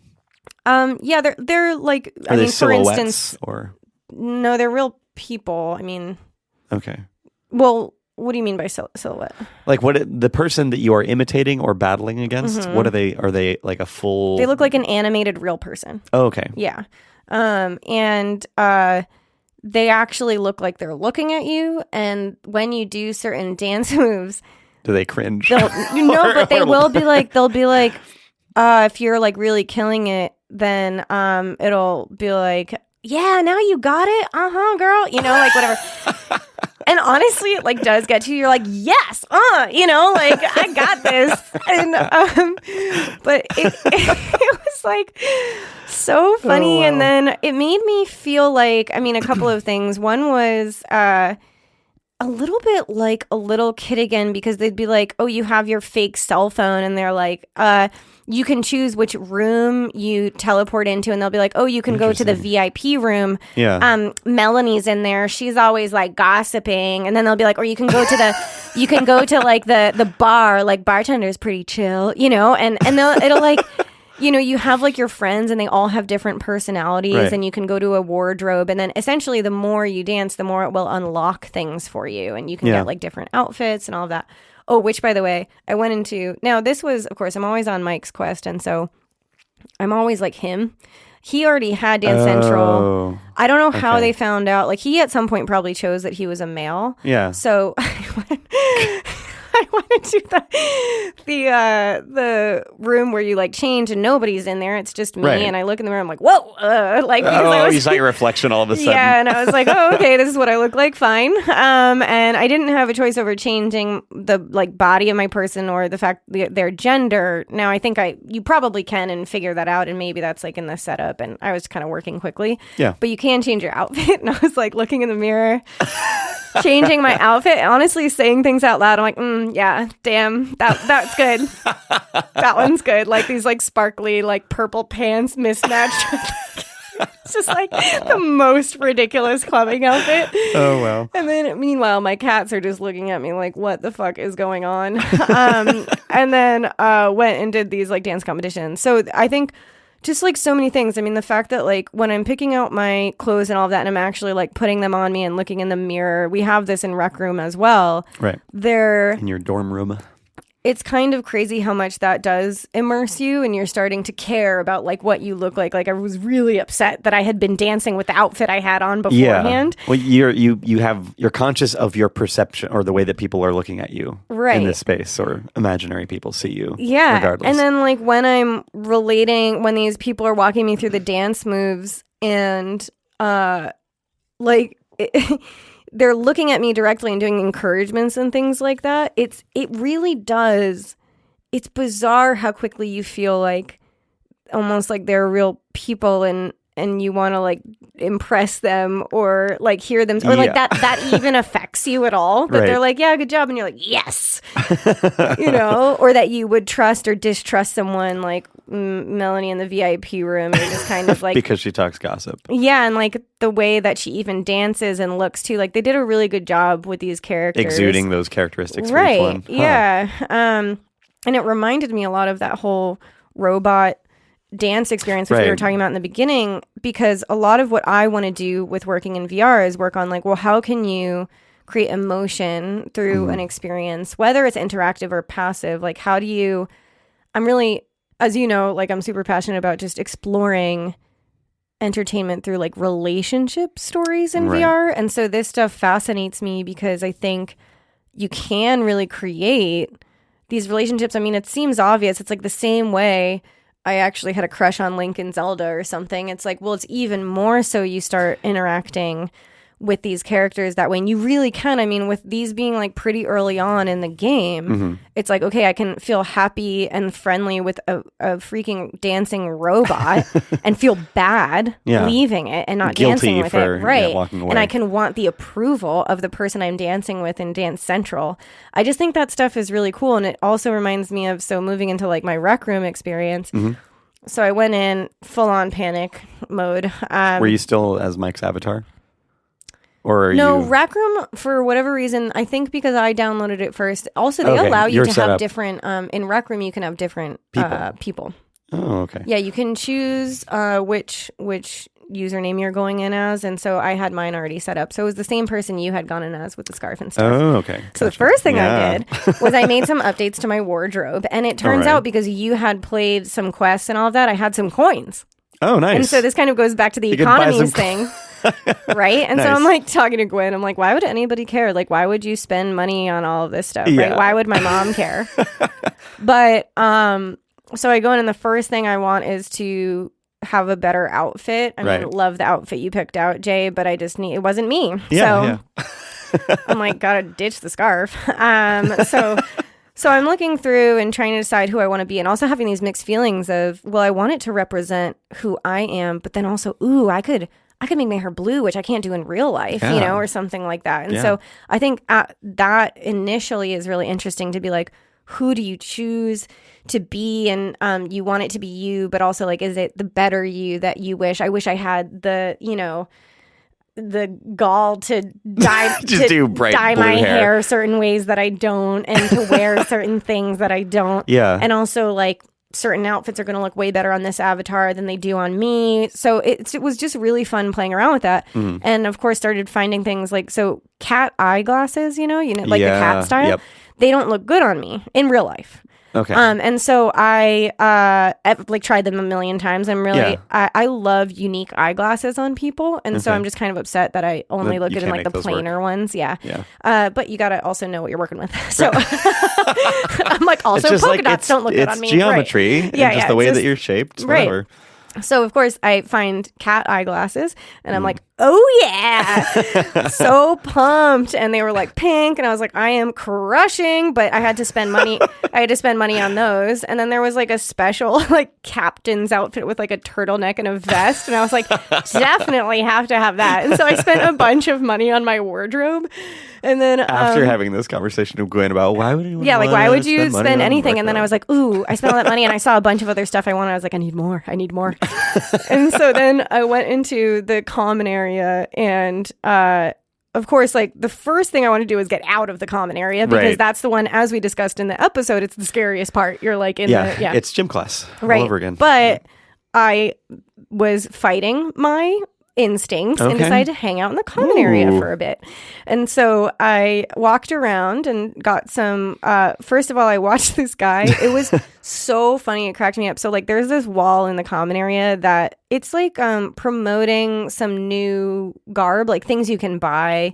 I don't know. They must just select it's either new ones or seasonal ones or featured, because I remember that was when Gwyn was talking about the shark hat. I think it was on there. Right. But scuba tank or scuba mask, I think was one. Yeah. And so there was this guy was looking at them, and one was this like cowboy hat for like 2,500 coins or something, and he was like, this is a total scam, you know. He's just like complaining about it, and then he's like, 2,500, like, you know, what kind of a cowboy hat is it? And I was dying, because I'm thinking, you know, that's how we talk about merchandise in general, like and things. Yet there are like, cowboy hats for like really expensive, and you're just like, what, why? And yet we will spend more money on it. And I think for some reason that's even funnier to me in a digital world, because it looks, you know, kind of not that different from the other ones, which is the same in real life, but I don't know. So then he was doing this thing where he would, so let's say there was like new eyeglasses and they would show those on the wall. He would move his avatar to like behind the eyeglasses, so essentially it would look like he had them on, like he was trying them on, and he would do this, or like put his head under that cowboy hat to be like, how do I look? How do I look? It's like take a selfie with it, and I was like, this is amazing. Then I retail therapy. Yeah, so I was like, that person's hilarious, like noted. And then I went to this vending machine and decided to get some water, because you can actually like hit the button, some water comes out, and then you can drink it. Now, when that happened, suddenly the water disappeared immediately, and then I turned around and somebody guy was chugging it. Then I hit it again, and he stole it again. So he was like doing something weird where he was just like hazing me by stealing my water. Oh, jeez. So then I just turned around and I said, hey man, why are you stealing my water? And he was like, meh, and then just like ran away. It's like a scared mouse. And I was like, well, that was weird. That's like, interesting. I could like confront him on it. Well, I just thought like, why would I ignore this person? It's like confronting the bully. Just like, hey man, why are you doing that? Like, let's talk about it. Do you need somebody to talk to? You know? I feel like that's what Katie Kelly taught us in episode 1. It's like if somebody's burping, they're like, hey man, can I get you some water? Like, what's up? Just address it. Like, call it out. It's like where you can practice social skills, right? And so then that's eventually awesome. I was just kind of like wandering around, and the same guy who had been kind of cracking me up doing all of that, like complaining about the merchandise, but also trying it on. And meanwhile, by the way, he had a super cool pirate's outfit on. Oh, like wow. Definitely looked fancy. I was like, this guy has been in here for a while. He's got some dough. Like it was funny how I could tell that he was like distinguished. Yeah, he's a distinguished avatar. You can see some status symbols on his. And then he like looked at me and basically invited me. He's like, "Hey, you want to come to my dorm? Who wants to come to my dorm room?" And and I just like got a notification, because you can see like he can see my username. Yeah, and he just like invited me to a dorm room. And of course, what immediately went through my mind is like, oh my God, like what's gonna happen in the dorm room? And then I'm like, Kelly, it's fucking virtual. Like, if anything goes wrong, you can leave. You leave the room. Right. Or you take off the headset. Like, you're not literally physically there where you're going to be, like, prevented from leaving the room. Right. You know? And so, which is actually kind of cool, because that means you can, like, you're experiment. A little more empowered. You're a little more empowered. You can go to a dorm room without that fear. Not to say that there's no fear of, like, I'm sure you could be emotionally damaged by somebody. Or social awkwardness. But overall, I felt way safer to experiment with meeting new people and being like, okay, I guess I'll trust you. And so I went to this guy's dorm room, and he had invited a bunch of people. Yeah. And so there were a few of us there, and in his dorm room, he had created it so that he had a pool table that he had built in the downstairs. And then if you went upstairs, he had like a desk with a computer, and he had a bunch of like weaponry and shields that he had created. Yeah. And so he's like, he had forged. Speaking of forging, he had like, he's like a blacksmith and had made all of these things. And he's like, check this out, check this one out. Like, this one was really hard to make. This one is like, I'm most proud of it. The smoothness on it was like the hardest part. And I was like, this is fascinating. That's really cool. And then I was just kind of walking around. Everyone's just kind of like messing with the different things. Then I was like, does anyone want to play pool with me?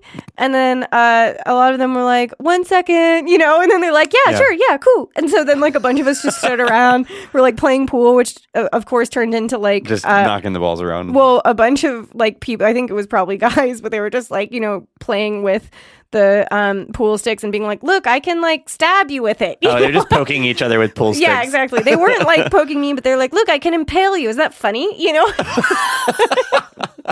And just like not in any mean way. Like they weren't like trying to be just weird. all a novel experience. Yeah, like playing around, you know?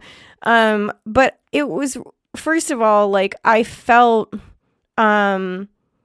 obviously the whole time I'm feeling a bit like awkward, like, oh, what do I do? And how do I talk to them? And like, it was hard for me to be like, hey, does anybody want to play pool? It just felt like, do I talk? Do I just look around? Like, and honestly, like the same at one point, like some pool balls spilled and I'm like, oh, I'll help you pick it up. Like, and literally, because he was like, oh man, like I'm going to have to clean that up. Like you can't just magically make them disappear. You have to actually clean them up. And put them back on shelves or whatever. Exactly.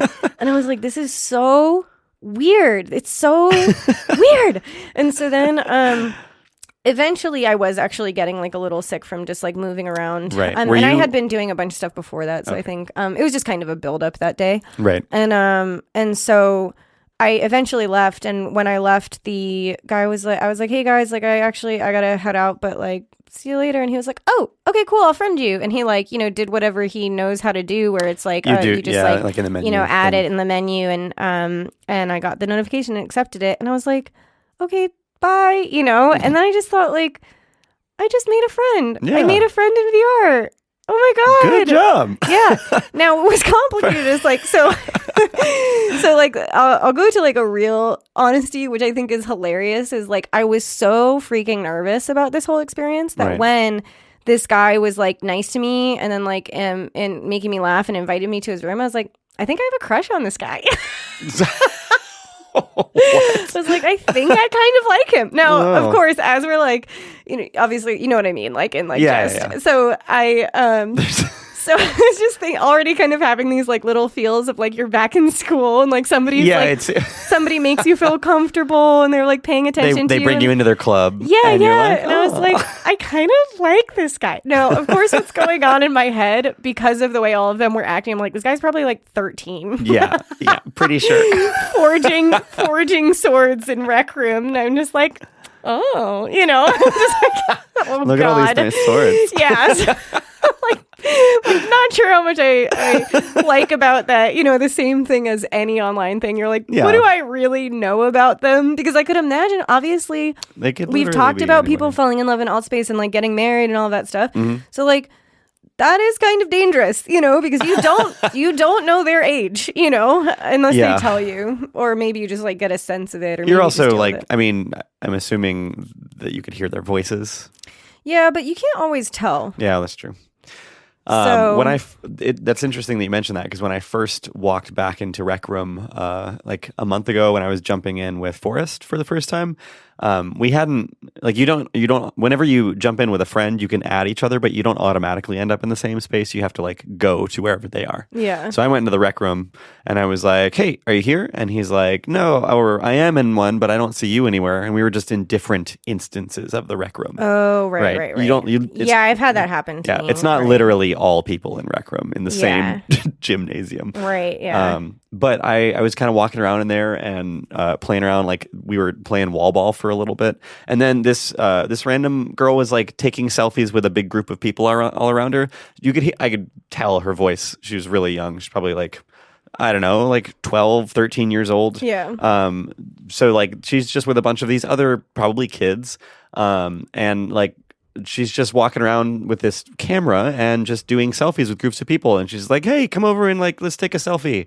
And so I take a couple pictures with these people, these random people in here. And it was a much more positive and enjoyable interaction. Yeah. Than I had that first time I jumped into Rec Room. Right. When I was, when it was just a completely different thing and like encountered some hazing right off the bat. Yeah. So it's just really interesting that you can so easily end up with that full spectrum of interactions from being hazed the moment you walk into gym class on the first day of school, to just randomly making friends with people out in the dodgeball area, to like dorm room party and playing pool and seeing some kids' sword collection. Right. Well, I also imagine that you gain some more confidence, literally just from our conversations with Katie and like trying to do that. I mean, the fact that I turned to that person and was like, "Hey, man, why are you hazing me with stealing my water?" And he ran away. You didn't feel quite as awkward about.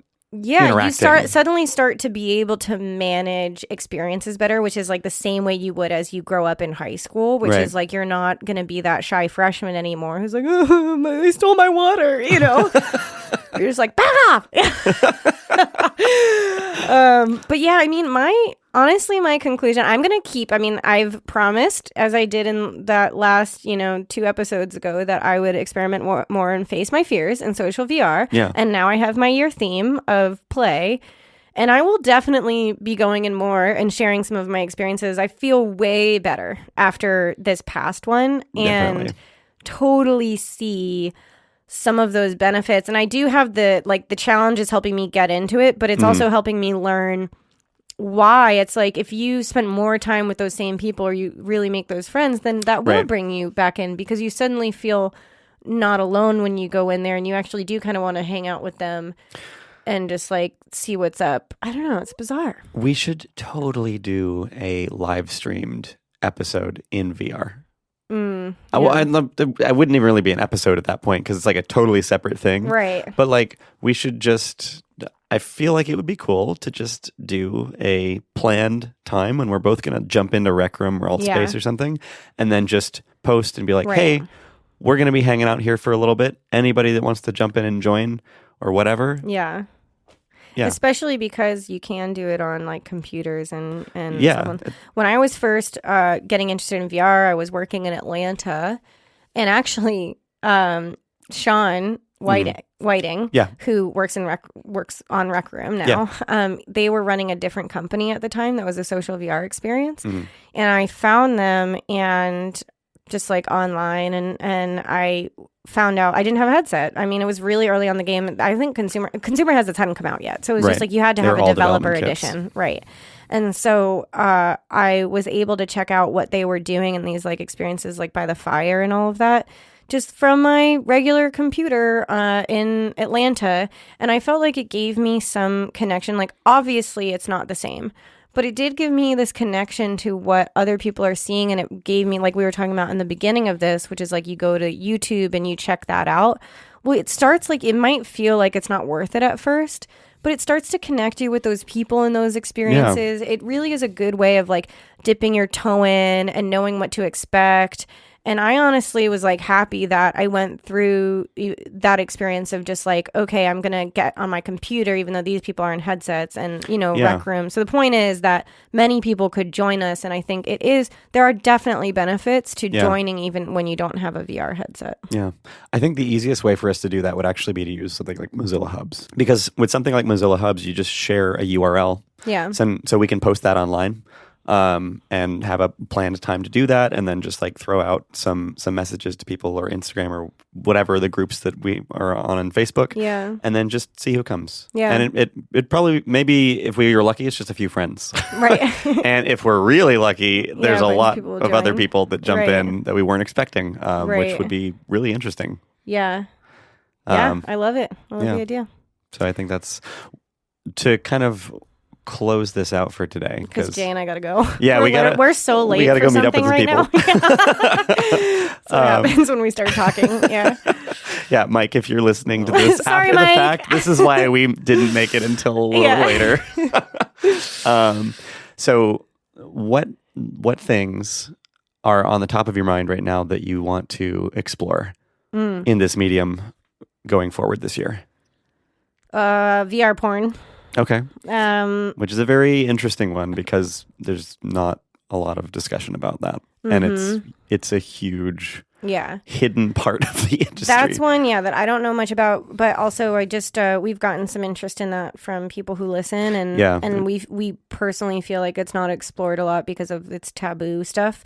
And I think in a way related to that, I mentioned like I'm fascinated by building relationships in VR, and there's like a small tie to obviously like social VR. And I mean, I know it might sound silly talking about porn and building relationships, but I do think like if you think about like dating apps, I mean, that's obviously going to be a thing in VR. And so like that mix of social VR to dating to like sexual stuff, all of that intimacy, building intimacy within VR definitely fascinates me. And narrative in VR. Those are two of the hot topics that I would love to talk about, and probably a bit more around education, maybe. Okay. Yeah. What about you? Those are, well, I definitely, of course, overlap on a few of those. Just generally like deconstructing the unhealthy or contributing to a healthier discussion and exposure around intimacy in general is kind of a goal of mine. So exposing that a little bit more in VR because it's there and people just aren't talking about it that much outside of that space is something I would love to spend some more time on. Also, I think more of the experimentation or sort of interesting uses of or ideas in locomotion in VR. Yeah. I would love to try to find more research that's being done on that, whether it's using space that doesn't necessarily reflect like if you were going to hop into some sort of level in VR, you wouldn't necessarily need the full amount of space that level actually occupies for you to in real life walk around full room scale and also be able to freely walk around in that space. There's like a number of different ways people have gone about doing that thus far, but I would love to spend some more time actually focused on new ideas in locomotion. Yeah. BCI is another area that I am personally very invested in. Brain-computer interface. Yes. General human-computer interface, but brain-computer interface. You guys, I know we have to go, but I have to tell this story. I was over at Jay's a week or so ago, and he had gotten this BCI device to mess around with. The Notion? Yeah. Specifically. And he had coded this thing where essentially the BCI can detect how calm you are, essentially. Yeah, it's a device that you put on your head. It has electrodes that read your brain activity. You've seen this in movies and in people doing research, in like if you have like little nodes connected to your head, but these are like take-home ones. Yeah, it's a fully wireless and self-contained device. Right. And so it could tell on a certain scale, essentially, how, I'll call it how calm you are. Yeah. And the higher you went, the more calm that meant. And so Jay had coded something connected to that where if it's on your head and you get past a point, like you hit a certain point. A certain threshold of calmness. Then what would it do? It would say it literally was just printing a message in a command well, prompt. at first you did, I think, you were just going to say like have it say hello, right? Yeah, it was just saying like, try to focus or focus on being calm. Or, and then as soon as you pass that threshold, it would then print a new message. So the goal was just calm yourself enough to try to and print for some message. reason I thought you had printed a different message, not hello, but like congrats, you're calm or something. It did say you are calm. Okay, you are calm. Yeah. So before we messed around with the coding part, like Jay hadn't told me about any of that. He's just like, just put it on your head and see how calm you get. And he noticed that I was hitting higher levels of calm than he was, which is he had coded it so that it was kind of challenging. And he was like, oh, she's just like hitting this stuff. And I was like, I don't know. I'm just like a pretty zen person. Yeah, you're just like kidding. Expert meditator. Right. Anyone who knows me would not say that I'm zen. But for some reason in that moment, I was hitting these high levels. Yeah. And then of course, Jay's like, oh, I have this thing. And, turns it into like a competitive game where it's like, okay, then if you hit that level, the thing will pop up. And at the time, I was also kind of like late for dinner. I'm like, this seems like a pattern between us. So I'm like running late and I'm like, okay, fine. Like, I'll just try it because it sounds fun. And I put it on and I'm not hitting that same level anymore. You're having and a hard time. It was like the same cycle. I'm like, then it became like, okay, well, this is competitive because I'm like crunched for time and I gotta hit that level. And then anxiety enters. Right. And then in your head, you're like, be calm. Calm all down. Of a sudden, you can't be very calm. Yeah, and then my levels weren't as good, so I never got it to print. But holy crap, that was so much fun and so fascinating. So yes, I can't wait to talk about more things like that. So the intersect with this and VR or XR in general, I think for a lot of people is clear. But if it's not, BCIs are rapidly becoming a new sort of medium through which to interact with computers, and that the richness of that interaction and the granularity through which you can control different things that way, just by getting your mind to do something intentionally, is only going to become more powerful over time. So devices like the one that I have been participating in some early development with, and others that are now on the market, are all going to start becoming a new interface for XR and VR sort of experiences. The simplest thing that I can imagine is just trying to calm yourself while you have a VR headset on and one of these BCIs is reading your brain activity, and you start to see the environment around you adapt and change according to your brain activity and your level of calm. There's already some experiences that do this. Helium is one in particular that is a sort of meditation trainer that gives you direct environmental feedback based on your neural activity. So it's a really cool area of exploration. There's a lot of new ideas coming there. So that's something I'm really excited about, and I want to explore more. And we are going to bring on a few different people in the future that are expert in that area. I'm looking forward. I'm looking at you, Sophia. So yeah, I think those are main areas: locomotion, BCI, and then narrative. I'm also very curious to just explore more. I feel like we haven't done that enough. Yeah, for sure. Which all of that reminds me. So we have one more episode that's coming out that's dated. Kind of like Jay and I had done. Jay and I had done like a bunch of interviews and then worked on like getting those out, and we kind of alternated them and sometimes made a decision to spread them out for whatever reason that was. Yeah. And then after that, we have newer things coming out. So we're very excited about that because we feel like we've learned a lot. We're excited to move forward and get some new things, because 2 episodes from now, we do our first experiment with having 2 guests on at a time. Yeah. Which I'm really excited for you guys to hear. Mm-hmm. It's a very long one, so we'll see how that goes. Might have to split that one up in 2. But super awesome. And we're just like, can't wait to schedule more and figure all this out. Just get into new ideas, new turf. So as we're thinking through these and finding people to talk to, please let us know any topics that you're interested in. We just shared some examples of what we want to get into. Right. Any specific questions, topics you're interested in, guests you think should be on. Absolutely. Anything like that. Message us on Twitter, on Instagram, or through our website. And so Twitter, we're reality_quest. Instagram, we are at Reality Quest Podcast. Yep. And our website is realityquestpodcast.com. And so just had to like compete with you there. But yeah, so bottom line, we can't wait for more. We hope you guys are enjoying. We love any and all feedback. And I think that's it, because we gotta go. Yeah, let's close it out for today. Yeah, thanks for listening. We'll see you guys next week.